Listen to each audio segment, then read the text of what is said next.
Hi, everybody. We are so close to the end of the semester, aren't we? And I'm looking at stuff. And so, a couple things. Everyone should have their critiques back from the third part of their intervention.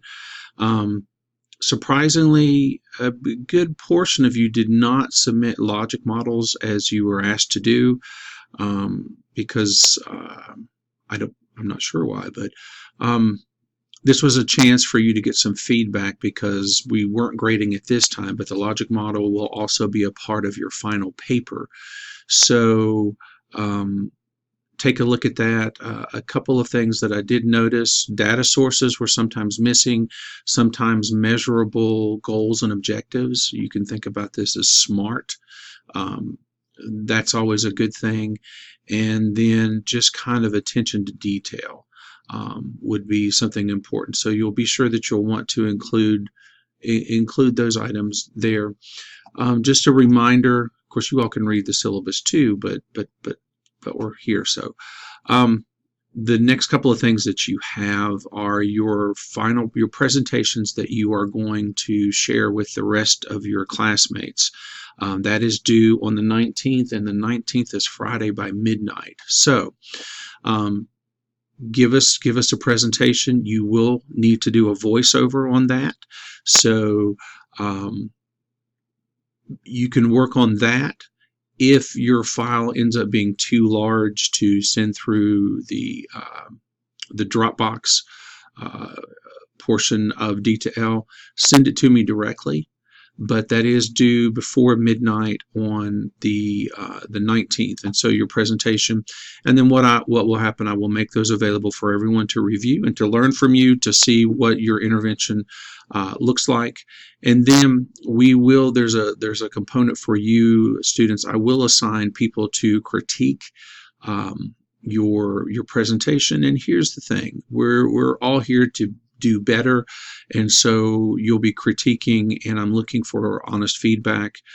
No one else will be looking at these but myself, and unless you tell somebody who you're critiquing, then they're not going to know. So take this as an opportunity to learn from what somebody else is doing, and also to give them some pointers of how it might be better.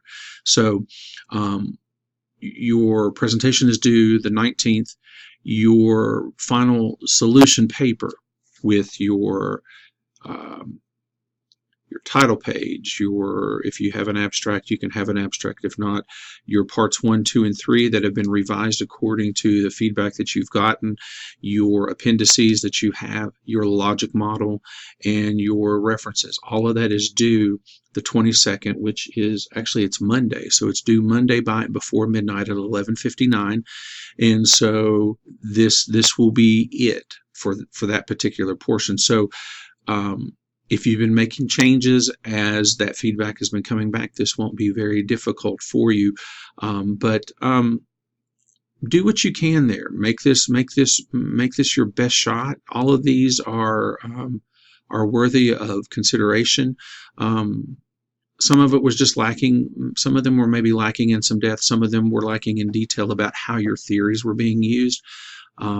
But I look forward to taking a look at those. So those are due Monday by midnight, and then also over the weekend I will make available the PowerPoints or the presentations that you are doing, and your student critiques of your classmate, whoever I'm going to have you do that. That is also due by midnight, and that needs to come back to me. And what I would like is for you to do this, not to don't talk amongst yourselves on this. Make sure that you're giving feedback. You all are professional students. You're graduate students. You're going to be experts in your own field. And so, what can we learn? What can go from that? And if you will help us with that, so those things are coming. Friday night is your presentation is uploaded. So make sure there's a voiceover.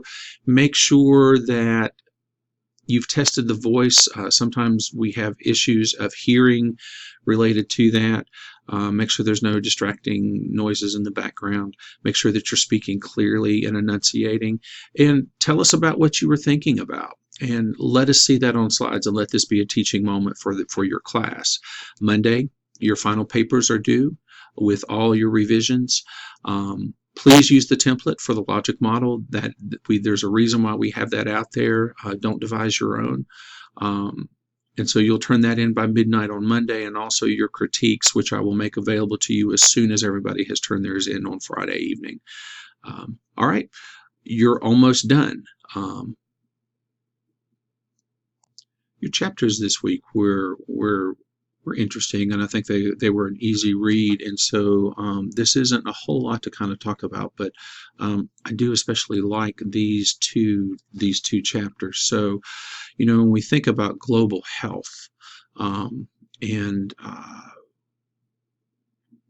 the way that our world is running now. So, when we think about global health contextually, we're now learning that there's really not a whole lot of difference between that and domestic health, because we have no borders, and because of travel, and because of the way things move, and the globalization and all the things that come along with that.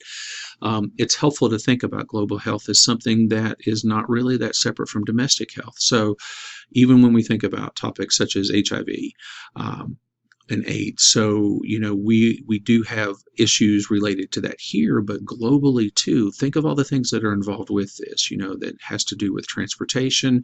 It has to do with things between the rural and the urban divide. There are issues and consequences of migrant work, separation of families, pleasure travel, and people in hard-pressed economies. And so this tends to do that. We also have influenza threats, because if you think about it, it doesn't really recognize borders. And because avian flu is one of those things that we are concerned about with time, birds don't recognize those things either. So that could also be. We know that, in 1997, the issue and the outbreak that we had in Hong Kong. So, when we think about poultry, everybody, likes poultry, and so it's a major export. There are also cultural traditions of how people interact with the animals that they raise for themselves or for living, migratory issues there too. So, even in the ideas of globalization, so, it impacts everything. We're no longer separate, even though some folks would like to say that we could be that way. There are consequences. There's, how do we ensure health and safety across globalized operations? When you think about corporations and what they actually do, sometimes we might even consider them to be more powerful than governments because they have more sway. And so if you're thinking about global operations across countries and across lines, how are they generating health and safety across globalized operations? What about the safety of food? We know this. We keep having outbreaks, and it's because a large part of our foods are coming from elsewhere, and they're coming from huge farms and not a lot of different little places. But what about medical products? We could even think about health in that way. Why can we go to, for example, I'm a diabetic myself, and the insulin that I pay for here is so outrageously expensive, but yet I could go up to Canada if I live there, and I could get it so cheaply. And you see this happening in different ways. Then what about environmental responsibility?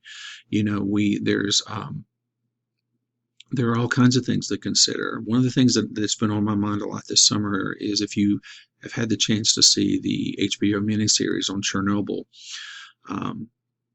environmental responsibility. I mean, I knew about this growing up, but look at the damage that was done from that, and look at what happened when people weren't forthcoming, and the impact that it had on the environment, the impact that it had on people's lives. That really, it messed me up when I watched it, to be quite honest, because that was scarier than any horror movie that you could watch, because it actually happened. So we've got environmental responsibility. We've got transmission of infectious diseases. Zika seems to not be on anybody's lips this summer, but it's still summer season, and we still have mosquitoes, and then other things relating to communication and dissemination too. And so global health problems, when we think about them, they often follow different trajectories. we think about environmental risks, contaminated water, insects, pollution, climatic factors that cause food shortages and famines. You have system capacity and infrastructure. Some places don't have adequate healthcare services, planning or prevention. And, what we think is going to be happening in the next couple of years is that the big fight's going to be over water, clean water, that is. I mean, there's water available, but what kind of water context? Let's think about Flint, Michigan there for a while in our own backyard here. And then socioeconomic conditions, what's the nature of the economy? What's the relationship to global economic systems? And, social factors. There's some relation there. And I think that if you just turn on your news and you become you listen with a different type of ear, you'll see a lot of the things that we talk about in this particular chapter. And then, of course, politics. Politics is always a forerunner of this. There's instability in the world. There's conflict, civil war, and how do people, of course, I'm thinking about conditions at the border right now. Massive amounts of people putting in small spaces, and there's outbreaks of the flu, there's outbreaks of typhus, there's a lot of things happening, and that's what happens when you put large groups of people together. And then what about social patterns? What about cultural traditions?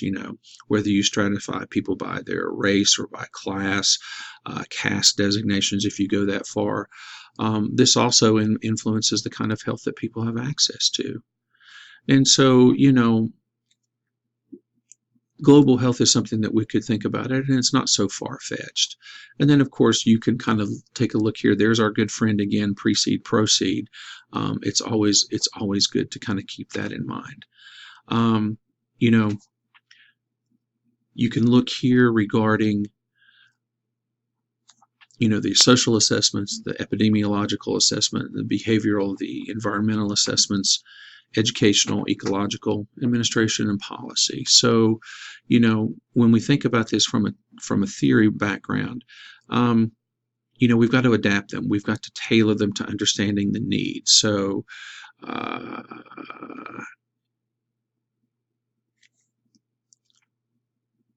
for example, we might need to think about the instances where the individual is not as important as the primary social unit. Here in the Western world, the individual tends to be the primary social unit, but in a lot of other places across the world, it's not. It's the family, or it's someone within the family. And so if we can look at things and see them in a different light, making sure that we're trying to adapt to those. One size fits all is not going to work that way. And, we also have to recognize that people have different systems of belief about medicine, knowledge, and practice, and those things come together too, and they interact with us too. So, think about these things. Think about theory in relation to, think about theories in context with political and multi-theory approaches, and there's all different ways for you to look at this. I'm about to run out of time here, but the chapter is good. Take a look at the chapter. I think it is something that would be kind of helpful, and for those of you who are interested, we have a global health certificate. This might be right down your alley, and here are some resources here. Thank you.